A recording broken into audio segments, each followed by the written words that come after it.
Hello everybody, welcome to another electrotechnology video. Today we're going to do some more wiring because hey, we're electricians and we like to wire. In particular, we're going to install one of these. This is a batten holder or a standard light fitting, whatever you want to call it. Let's get to it.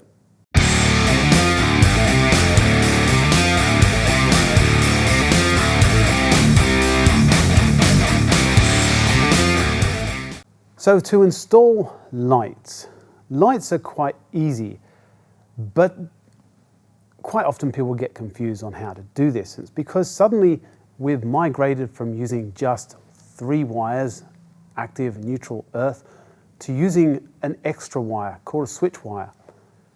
I'm going to show you how to do this and hopefully you'll get the idea and you'll carry it through. Now, I should state there are 2 ways in which you can wire up the switching for lights. There is loop at the light and then there is loop at the switch.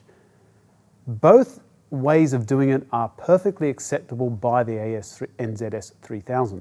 However, there is one way which is a little bit better, and that's the way I'm going to show you today. And the reason why I say this is because the way I'm going to show you, all of your connections get done in the roof space. They don't get done down at the switch. That's the big difference. One is in the roof space, one is down at the switch. If you do all your connections down at the switch, then it makes it harder for you later to add extra equipment, new circuits, new switches, etc. Not new circuits, new switches and extra lighting into a room. This gets done a lot, I find, and I could be wrong, but I find that a lot of this happens when you get the kit homes, where electricians have to go in really cheap, so they want to get the job done as quickly as they possibly can and get out of there as quickly as they can and make as much money as they can, because there's not a lot of money in building kit homes. So by running everything to the switch, they actually save on cable because they won't be using some of the cable we're going to use today, and it's quicker for them to throw the cables around. But again, it makes it much harder for you later on if you are coming back to do maintenance work, or somebody decides they suddenly want an extra light with a different switch, and if it's a 2-story house, it makes it incredibly hard for you to get the cables around. So I'm going to show you the way that I do it, where we're looping everything at the light, and I think this is a much better way of doing it. But both ways are acceptable as per the standard. So we're going to need some cable. I have with me some TPS, active, neutral, earth, twin and earth, 2-core and earth. There are many names for this. This is 1.5mm square cross-sectional area cable because light circuits generally don't draw a lot of power. If you have a heat lamp, that will draw some power, and really you should check the rating of the heat lamp. A lot of the larger heat lamps should be run either on their own separate circuit or they should be running a higher gauge cabling. 1.5 cable is really good for about 10 amps. You can push it to a little bit more. You can check this in the standards and you can see what the cable ratings are. But generally we look at it as a rule of thumb, we say 10 amps because you've got to keep in mind your cable rating, cable D rating, where if a cable's in insulation or if it's underground, that has that changes the current carrying capacity of your cabling. So rule of thumb, 10 amps, 1.5mm cable. Anything above that, you really should be then going up to a 2.5mm cable. So 1.5 is good. We're going to use some more TPS. This is what we call a twin TPS. It has 2 cores, hence why it's called twin. It has a red and a white. The red is going to be our active, and the white is going to be our switch wire or switch. And the difference is the red designates that it is always live. The white designates that it potentially live, but there are going to be times when it's not live. When the switch is turned off, obviously the white cable is not going to be carrying any current. So these are the 2 cables we're going to use, and we're going to hook up just one single light on one single switch. So I'm going to measure the cables off, get them the correct length so that I'm not wasting anything, and then I'm going to prepare my cables for termination, and I'm going to explain the one join I need to do, and then we'll see how we go from there. Let's do this.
Now at this point, you may have noticed I've been doing some things wrong.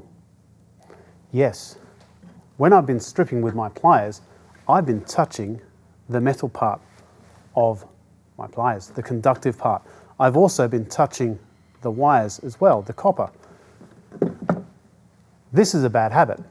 I know I have this bad habit. And when I'm working on live equipment, I am really, really careful about this, and I'm really mindful of what I'm doing. Do not get into this bad habit. Make sure you have watched the video on how to strip and terminate cable, where I explain to you how to hold it correctly. That being said, my first piece of cable is ready to be terminated. Now I'm going to get the other one ready.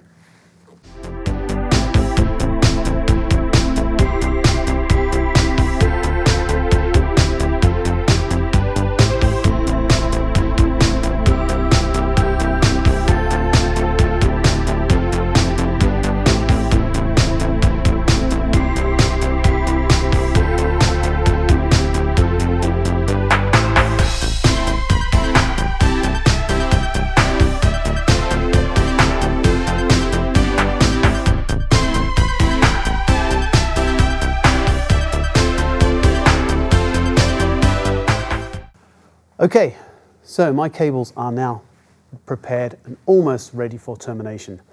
There is one thing I still have to do. Because the way lighting works is that our active comes from our power supply, our source. It feeds into our circuit. From that point onwards, because we're going to be looping at the light, what I want to do is I want to bring in my cabling, which will be this one here. I want to bring my active in, and I want to pass my active through my light and down to my switch. So essentially all I'm trying to do now is I'm going to extend this one wire down the wall. So this is what I was talking about earlier, where if you're going to loop down at the switch, what happens is electricians will run this entire cabling down to the switch. So the active and the neutral gets put behind the switch, which causes big problems later on. I'm only going to extend down this one wire, just this active, but I'm going to use my twin cable to do it, because what I want to happen is I want my reds to go together, so I will twist those together, so that's my actives.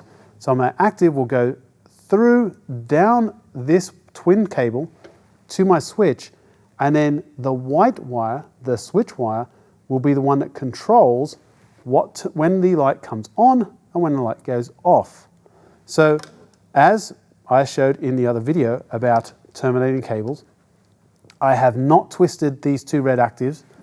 I am now going to twist them together, and that way I can put them into the light fitting.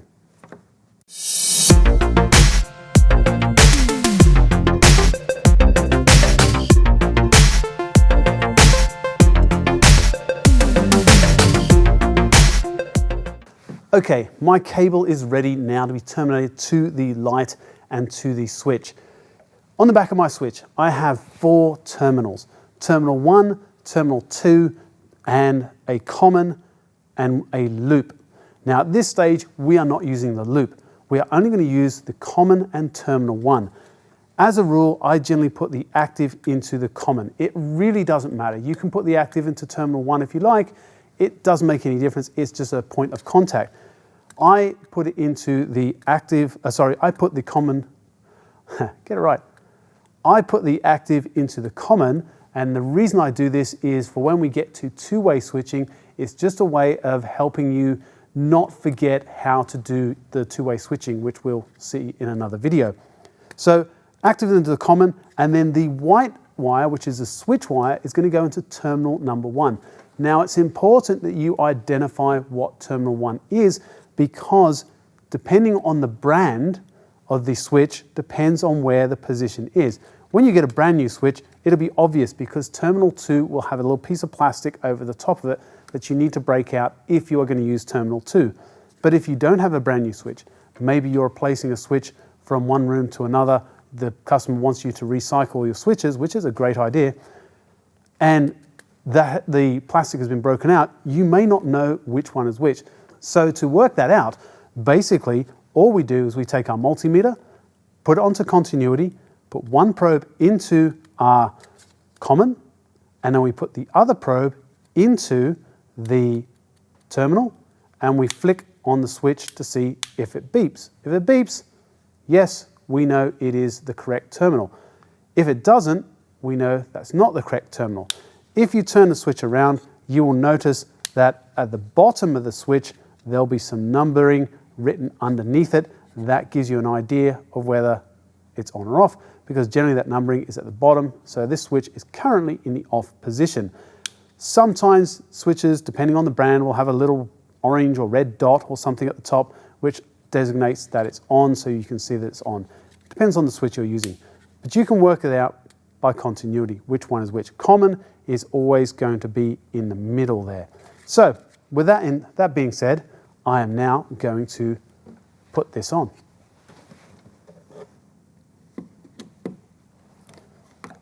Remembering when we're terminating, we always make sure we don't have any excess copper sticking out of our terminal strip, and we make sure that our insulation is not inside the terminal strip getting bitten down by the screw. If we do that, that will cause a contact problem, which we call a hot joint, and the current will try to jump across from one contact to the other. That will cause a spark, which will then eventually cause heat and melting, and things can catch on fire. We don't want that, because that could be potentially dangerous. Okay, so my switch wire is in terminal 1 and my active is in the common. So I can now put that on. I would screw that down. I'm not going to do it for this video, but I would generally screw that down, and that's finished. Now at my light end, this is where things change a little bit. If you are using a standard batten holder such as the one I have here, you've got 4 contacts. You've got one that's labeled earth, one that's labeled loop, and then the other 2 aren't labeled at all. Now a light is just a light. It doesn't make any difference whether the active goes in active or it goes in neutral. It makes no difference unless it is an LED fitting or it has specific circuitry attached to that light. And in that case, it'll be labeled and it'll actually say L for live or A for active, N for neutral. If that's the case, you put it where the terminal strip tells you to. But one of these, the unmarked terminal strips, it doesn't make any difference. So when we hook it up though, we are not going to put the active into an unmarked terminal, because remember, this active is what we call permanently active. It's coming from our supply to here, and we're just sending it down to the switch. We're not actually doing anything with it. So the active is going to go into the loop, and the loop terminal is just a dummy terminal. It doesn't do anything at all. It's just somewhere for us to put cables out of the way. If we didn't have a loop terminal, we would use a single screw connector, and we would put that on top. We would tighten it up and wrap it up with some tape, electrical tape, so that it is safe, and then fold it out of the way. But in this case, we have that terminal. Now, if you have no markings at all on the batten holder, and maybe they've been worn off or they're broken off, if it's an old fitting, that is potentially possible. Again, you can use your multimeter on the continuity setting, put a probe into that side, turn it around, touch one of those ends inside there. If it beeps, you know that is the correct contact. Generally, you can kind of see it, it's fairly obvious, but if not, you can always use your multimeter to get it exactly correct. So, this goes into the loop. And again, making sure that there is no excess copper sticking out of your terminal strip and the insulation is not being bitten down by the screw. Now you may find, and I'm going to do this, you may find, the way I have this batten holder, that the screws are awkward to get to with your screwdriver. If that's the case, these actually unscrew. If I turn that,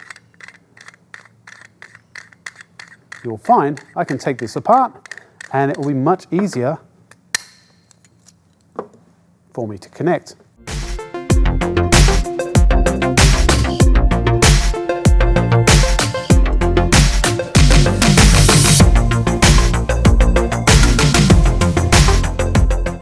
Okay, with the active securely in the loop terminal, now I'm going to take my white wire, my switch wire, and this is going to go into one of those blank terminals. It doesn't matter which one, because this is going to be the one that turns the light on and off. So choose one, put it in, again, keeping in mind about your insulation and making sure the screw is not biting down on anything it shouldn't be.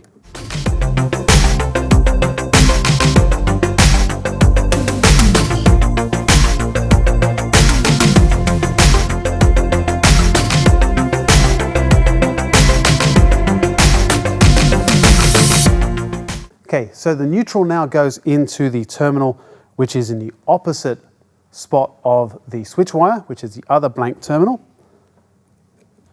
And then obviously the earth goes into the earth terminal.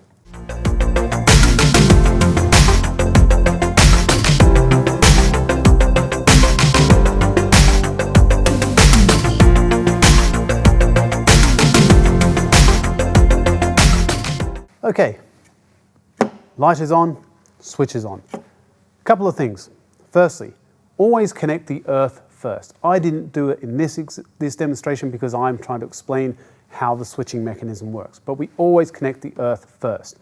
That is the wire that's there to hopefully take any fault current should something go wrong and keep you alive. So we always connect the earth first. The other thing is never come into contact with your hands with bare terminals. I was doing it then. That isn't a bad habit. Again, I'm very, very much aware of my bad habits. Don't get into them. Do not hold on to any live terminals with your bare hands. Always treat everything as if it was live. Okay, so this is done now. Now I'm going to connect the other side into the RCD. My RCD is the 10 amp RCD. There it is there. Take the cover off.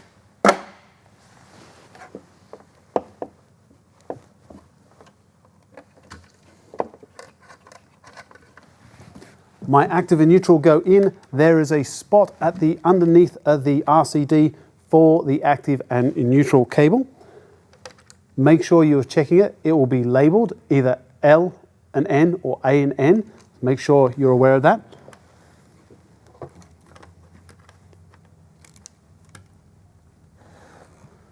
Once you put it in correctly, tighten it up.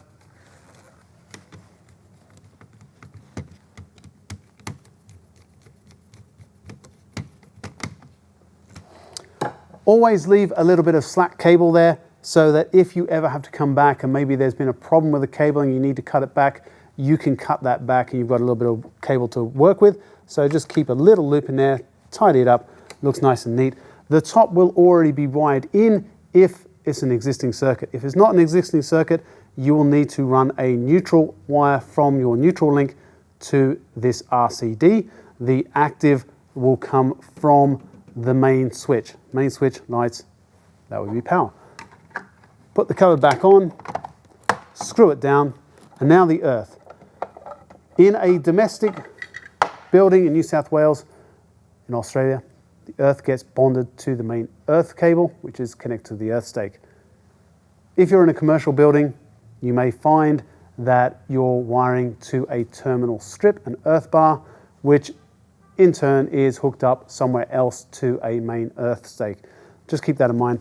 For this example, we use our demonstration boards and we are just hooking into a earth bar, termination strip. Now, when you are connecting into a terminal strip like this, you follow the same circuit number for the same numbers. So in this case, I have my main switch, circuit 1, circuit 2. So this needs to go into number 1 slot. So there's my main earth. So the next one will be number 1. That's where that has to go into. I need to loosen those screws off and put that on.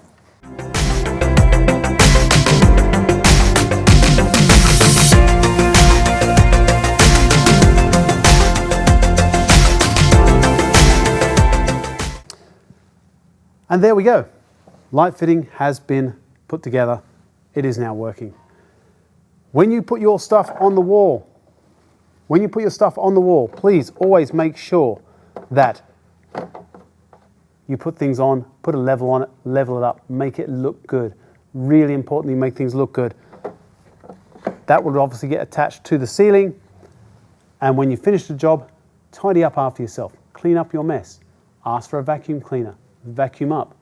You should be leaving that premises like you were never there. If you do that, that's more professional. People will call you back. And after all, that's what you want. Hopefully you got something out of that, and I'll see you next video.